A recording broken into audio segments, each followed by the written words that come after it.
Dilansir dari Detik News, debat impor TKN Jokowi versus BPN Prabowo, dari pangan hingga kuda.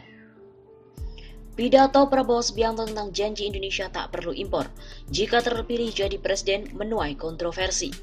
Debat antara tim kampanye nasional Joko Widodo Ma'ruf Amin dan BPN Prabowo Sandiaga Uno soal impor meluas hingga ke soal kuda. Saya bersaksi di sini, kalau insya Allah saya menerima amanat dari rakyat Indonesia, saya akan bikin Indonesia berdiri di atas kaki kita sendiri. Kita tidak perlu impor apa-apa. Saudara-saudara sekalian, kita harus dan kita mampu swasembada pangan. Mampu. Tegas Prabowo di Gor Sumantri Brojonegoro, Kuningan, Jakarta Selatan, Minggu 4 November.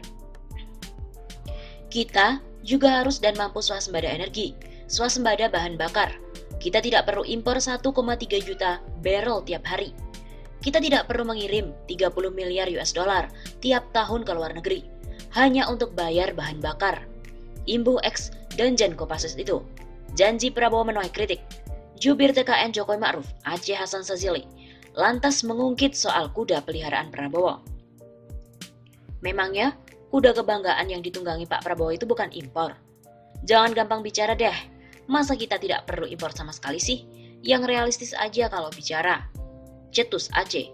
Senada dengan Aceh, jubir TKN lainnya, yaitu Irma Suryani Chaniago, menyinggung kuda Prabowo terkait janji impor tersebut. Pernyataan Aceh dan Irma dianggap tak nyambung oleh BPN Prabowo Sandi.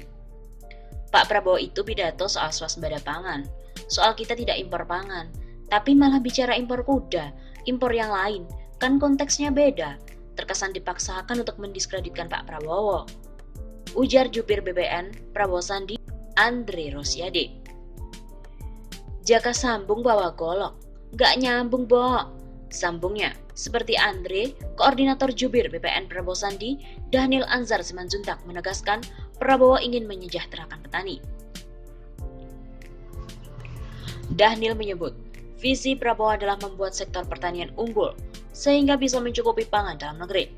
Caranya dengan meninggikan kesejahteraan petani dan melakukan modernisasi pertanian. Visi Pak Prabowo adalah fokus pada keunggulan komparatif Indonesia di sektor pertanian untuk memastikan kecukupan suplai pangan dalam negeri, meninggikan kesejahteraan petani, dan melakukan modernisasi pertanian Indonesia. Tagar Stop Impor Pangan, kata Dhanil.